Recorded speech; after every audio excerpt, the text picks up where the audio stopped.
When I started my own business and built my lending company and realized the value of a client and trying to keep them as a client forever, a friend forever, and to build a relationship with this person. And, it's not just about a transaction. So you think real estate financing is boring? Then you haven't seen how understanding a lender's mindset can completely transform the way you evaluate investing opportunities. This episode pulls back the curtain on the psychology behind high-stakes lending, revealing how top-tier professionals are using these insights to spot better deals, choose stronger operators, and invest with greater confidence. So welcome back to Streams to Impact. I'm your host, Dr. Allen, psychology professor, investor, and someone who's walked the road from fulfilling career to enlightened investing. This podcast is for those of you who've climbed high in your careers, academics, doctors, attorneys, executives, visionaries, and entrepreneurs of all stripes. And yet still you feel a quiet nudge. There's more to build, more to give, and more to live. So you spent years showing up with excellence. Now it's time for your money to do the same, not by working harder, but by working wiser. So in each episode, we bring you transformative insights from people who are redefining what wealth means, not just in dollars, but in impact, alignment, and freedom. Because real prosperity, it's not found in chasing more, it's found in choosing better. So let's dive in. Today, we have an alumnus of the show, Angelo Christian, who is a financial architect with a bold mission to uplift lives. As the chairman and CEO of Christian Financial, a firm recognized by CNN, Bloomberg, and Business Insider, he has guided thousands through mortgage banking, wealth building, and real investing. What sets Angelo apart isn't just his business success, it's his heart. Whether helping first-time buyers or seasoned professionals, he's bringing a lender's precision and a visionary's passion for financial empowerment. Get ready to see real estate investing through a completely new lens. Welcome, Angelo. Alan, I don't know if I've seen an intro like that in my life. Well, we are glad to have you. So, Angelo, you've helped thousands of people step into homeownership and wealth building. But what was your own turning point when you realized finance could be a vehicle for life transformation as well as investing transformation and not just a simple transaction?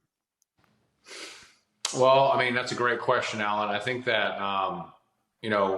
it's important to understand my background. And I know I've been on the show graciously. This is my third time on your show.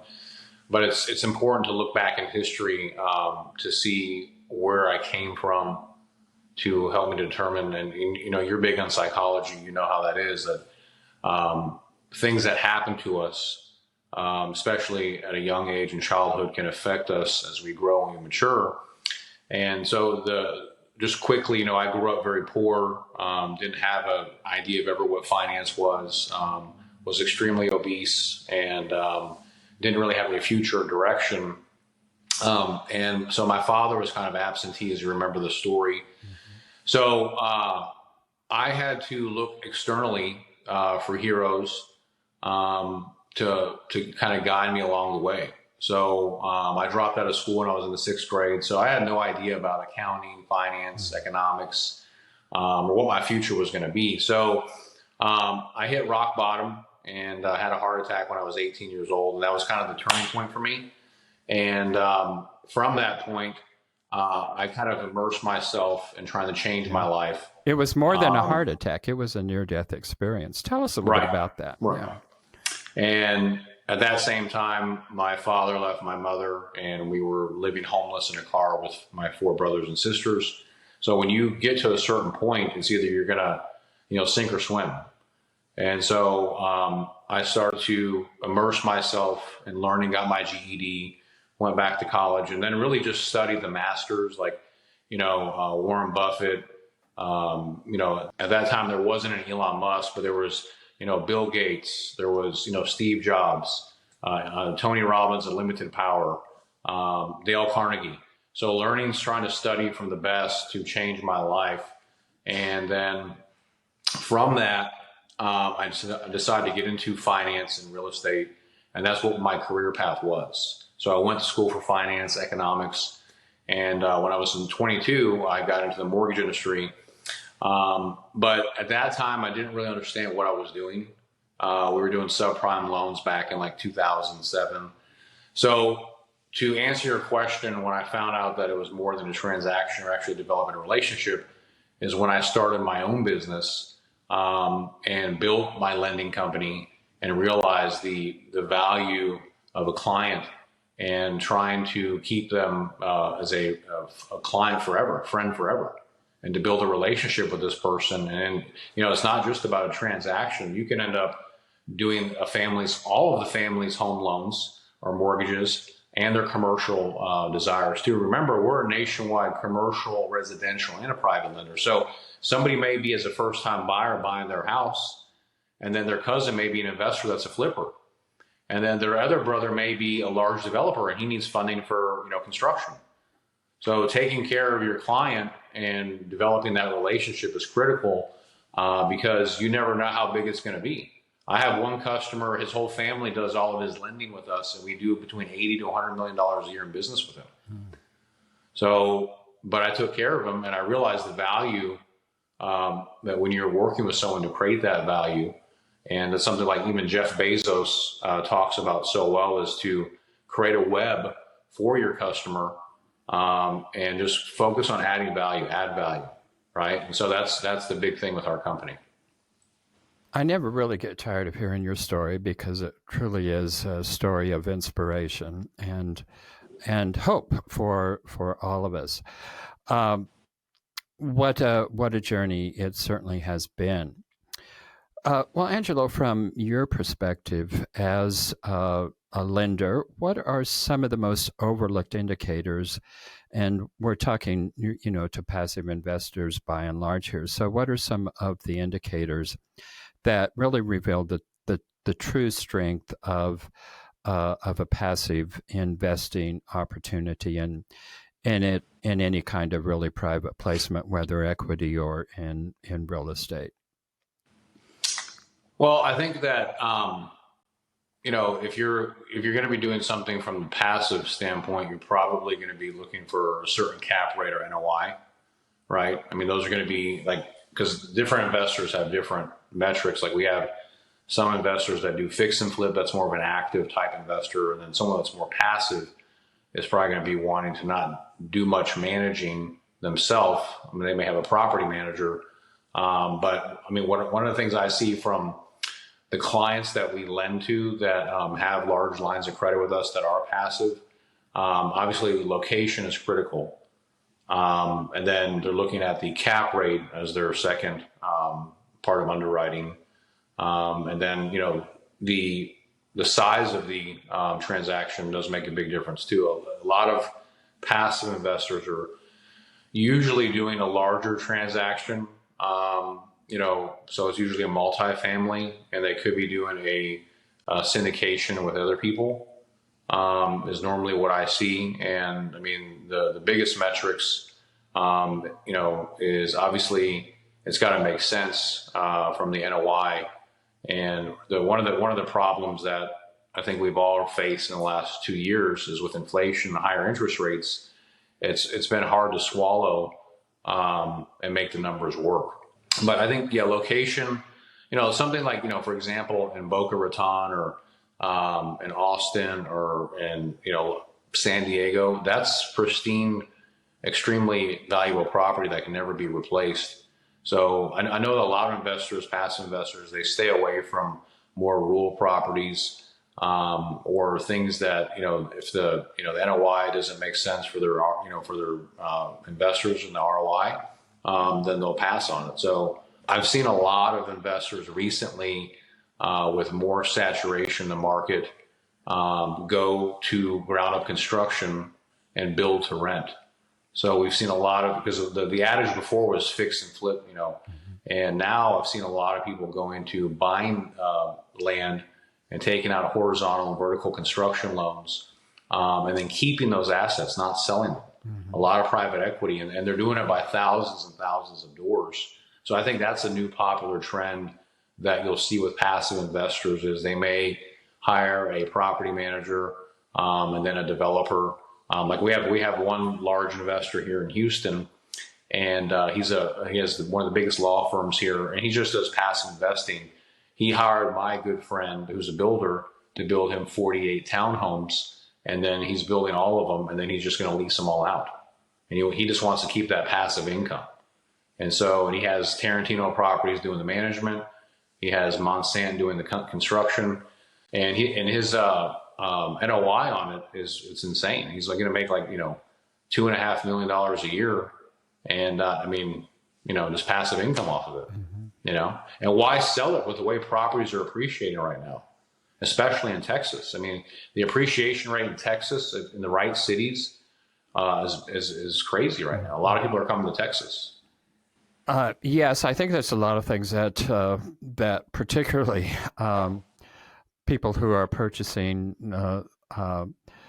properties, multifamily or mobile home parks or whatever, and they're doing it with the intention of holding those for 5 to 7 years or so. Yeah. I think a lot of times they don't overlook it in their underwriting necessarily, but they don't really realize the cost of transaction. I mean, it costs money to purchase, it costs money to sell those, and you could just refinance those without having to go through all of those transaction costs. And I think a lot of investors out there are starting to see that there is value in that refinance process. Well, you had mentioned inflation and high interest rates, and we've been hearing this term stagflation. And I know you don't have a crystal ball, but where do you think all of this is taking us? I hear a lot of people predicting serious recession. Others are a little more optimistic. What is your take on it as a lender? Yeah, I mean, so it's a good question, and obviously, this is in my opinion. I'm not, I'm not an economist. I'm not a guru or anything. I'll say this, that this year over last year, we're up by 42% in our business as far as production. And I think that we are much better off today than where we were under the previous leadership of this country. So, and I know everyone has different opinions about that, but I think that a lot of stuff that was happening prior did not make sense. And I know it's tough what we're going through right now, and I just think that we're headed in a better direction. It may be thorny, it may be bumpy, but I don't expect a recession or depression. I think figuring out what we're doing with the taxes, the jobs, the tariffs, and how that all plugs in. I know in the short term it looks rough, but in the long run, I think that it'll be better for Americans. And if we can get interest rates down, and people's income up, I think that's, going to be better for everybody. So, I'm hoping, and I mean, right now, I'm just looking at the numbers of my business, and the numbers are much more encouraging. More people are confident to go out. Now, if you had a job and you work with the federal government, those people are not confident right now.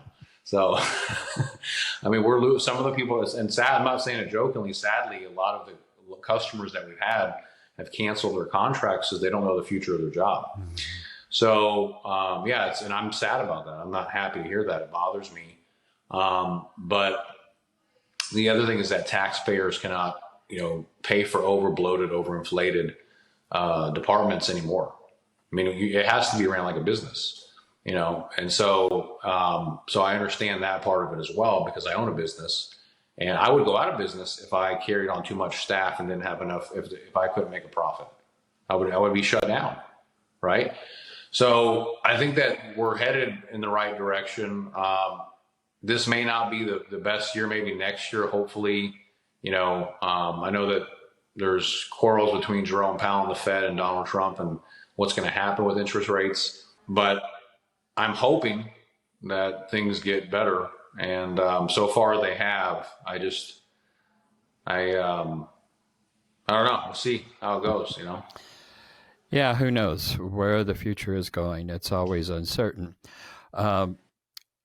They call these extraordinarily uncertain times, but I don't know when the future is ever certain because you never can predict. Well, you often speak about empowering others, and you certainly do your best to empower others to max out their lives, not just financially, but in all areas of their life. So how do you define that in your own journey, and how does that mission influence how you actually serve your clients and your team? Yeah, I mean, I think that, so that's a good question, Alan. I mean, I think that, and I talked about this, I did a show a few weeks ago about that life is more than just obviously a transaction with your customer, and your team. And you have to be able to penetrate spiritually, emotionally, with your customer, go through the tough times, the good times, and really understand, and with your team too. So I think when something is just transactional, then there's no skin in the game, from both sides. And you're never going to get to the heart of the matter, or build something that's durable. And that's really the thing, something has intrinsic value if, you're treating them, just as a transaction. So like we still meet with our customers. We talk to them on the phone. We haven't really, we do use a little bit of AI, but we still believe in the human interaction, and that's something that can't be, there can't be a trade-off for that.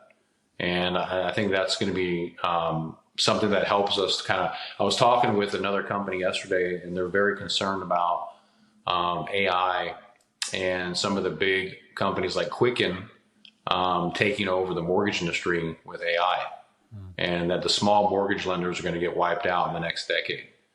And I was thinking to myself, well, how many loans do we take from big companies every day because they make mistakes, they overlook things, they don't structure the loans properly, they don't figure out how to get the deal done because it's so automated. And I don't think everybody's going to want to go to an online resource to get a mortgage. Some people will, but some people still like to meet their loan officer in person. And so I think technology is good, and I think that it needs to be utilized. But I think developing a relationship with your customer and your team is paramount for success. Like, I mean, I haven't had anyone from the employment standpoint. We haven't had any turnover in over 3 years, and that's a lot of that's attributed to, taking care of our team, developing, deep relationships with them, and really becoming, not just their employer, but, their friend too, and understanding when they need someone to talk to, we're here for them as well. And knowing when there's a time to do business and there's a time for, having a good time. And so, and I know a lot of companies, like their turnover is really bad. And that's an area that I really wanted to fix with my company is, having someone that's with me for the rest of my life, and so that's the same thing with our customers too. I mean, developing those valuable relationships, because here's the thing, if you take care of somebody, they're going to refer you to other people. That's how we get most of we have zero expense in advertising, Alan. We have zero marketing expense. We don't pay zero for it. We don't buy any leads. We don't do anything like that. So all of our business is coming from our social media, our podcast, and then also from referrals. So if you're doing a bad job, you're not going to get referrals. So yeah, I mean, I think that's extremely valuable.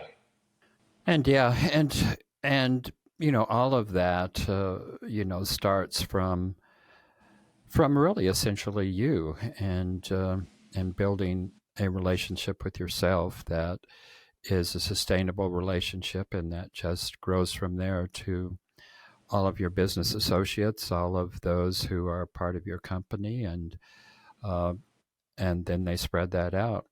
Uh, Remarkable that you in the lending and finance business that you aren't doing any advertising. That in and of itself just speaks volumes for sure. Yeah, it wasn't always like that. I mean, we used to spend a lot of money in advertising, but when I started the social media in 2017, we built up a following, and there was just no point to spend money on advertising anymore. Wow. Well, that is phenomenal. Well, Angela, I think I read this somewhere on your website or something. If I'm getting this wrong, let me know. But I think you said somewhere that you want your company to be partner owned. Is that right? That's right. And so what do you mean by partner owned? Well, in regards to my team, one of the things that we're building is an ESOP program, to where everyone on my team that works with us is going to have equity and stock in the company. So I love that model, and I think it's a great one because it keeps people, locked in forever. If they have a piece of the company, then like why would they leave? Yeah. They're fully vested. So next year we'll have that conversion done, and we'll be a full 100% ESOP company where, depending on the department that you're in and the if you're C-suite or, if you're executive or depending on what team you're on, you're going to be assigned a certain amount of shares and equity in the company. And you also have the option for deferred equity and stock options as well. So that's what I meant by, partner owned. I want everyone that's been with the company, that gets tenure that's fully vested. They have to be here at least 5 years, and they have the option for stock in the company. And that's something that is just really important to me. And I know a lot of business owners, especially my friends, that they have children, and they think that just because they have children, that their children should be entitled to owning the business if something happens to them. And I have children too. I have 3 kids. But what I tell my kids is that you have to earn it and you have to deserve it. Because I don't want to give my children, have them come and take over the business and run it, and they run it to the ground because they don't know what they're doing. I have a business partner. He just retired, and he gave his son, who knew nothing about his business, gave him full 100% control. And within 18 months, it shut down because he didn't know what he was doing. So I may have someone that's a top manager that might not be related to me by blood, but he acts hardworking, and he knows my business inside and out, and I trust him. I feel a lot more comfortable with that person running my business than my son if my son didn't deserve it.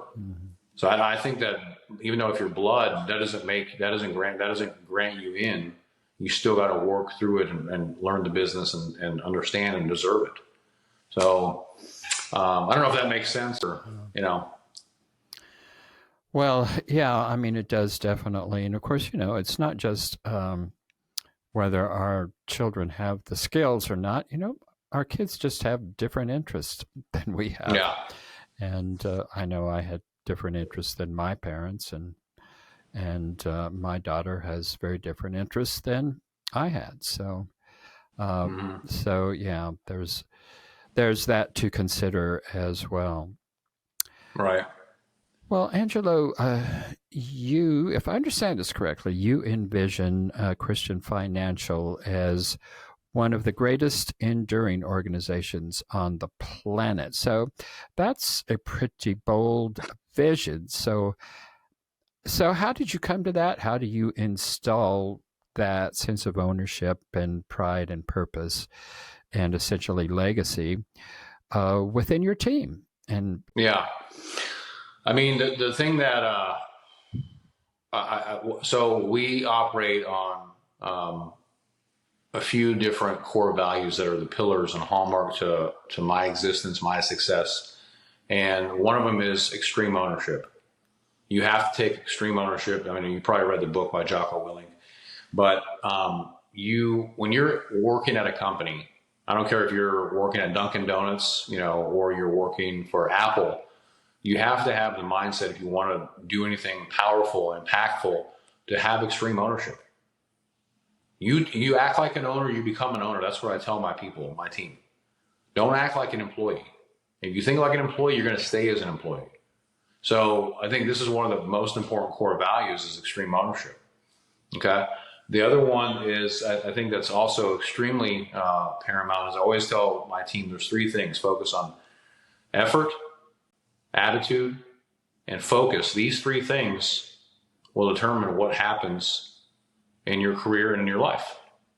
Your attitude, the amount of effort you put in, and your focus. You have to control your focus, you have to control your attitude, and you have to put in a massive amount of effort. So, and I mean, I tell my children this, myself this, everyone that I meet, that if you embody these things and you really do it, it's going to make all the difference. And then building the right culture, actually having a mindset of leaving no stones unturned. And so many real estate companies, so many mortgage companies, when things get difficult, or let's say there's a problem with someone's credit, or there's a problem with the property, it's easy for lenders just to deny it, kill the deal, walk away. They don't want to fight through it, to work through it, to figure out this problem solve. So having the mindset to leave no stones unturned, meaning that you check everything to make sure that you did all you could to help that customer to get their deal funded. Did you help to boost up their credit score? Did you order another comparable to get the value? Did you, make sure you got them the best interest rate, that you got them the least amount of closing costs? Did you put them on the right product? Well, maybe their credit score came back too low. Maybe there's a problem with the property, there's a hazard, and now you need to fix that. So I think these are things that, like the Bible has the 10 commandments. These are commandments, I think, in business that you have to embody and embrace. At least that's what we do. That helps us. And then teaching that to the team, that have that culture, because I'm not going to be there to watch everybody, to see what they're doing day in, day out. So I push this spiritual embodiment on my team, and then that's infectious onto my customers. So they can feel that when they're talking to someone, this person actually cares. They're not just an order taker. They're not thinking about when they get off on the weekend or going on a vacation. They're thinking about me right here, right now, trying to solve this problem. So that's I think one of the most important things that you can do as a leader is give your team the right tenets to live by and operate by, the right code. And if they operate with that code, your company will be taken care of.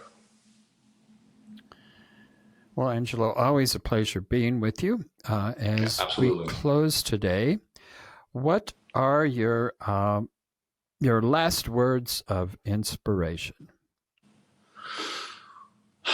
I would say, Alan, make the most of yourself,